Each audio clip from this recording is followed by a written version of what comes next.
Hello guys, তো আজকে হচ্ছে ডে 6 আমার কাজে আসার। আর কাজে এসে ভাবতে পারিনি আমার সাথে এরকমটা হবে। তো দেখো লাস্ট অব দি ভিডিওটা তো বুঝতে পারবে কী হয়েছিল আমার সাথে।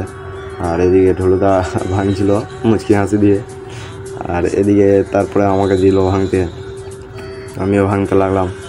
খুবই স্পিডে চালাচ্ছিলাম একটু, তার জন্য আমার হাতে খুবই অসুবিধা হয়েছে।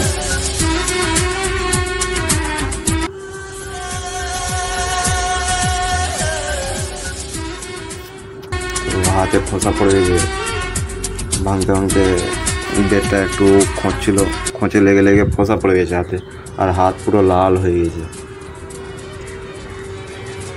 আর এদিকে ভাঙছিল ফের ঢোলুদা, সিঁড়িটা ভেঙে ফের ওখানে নতুন করে সিঁড়ি তৈরি হবে।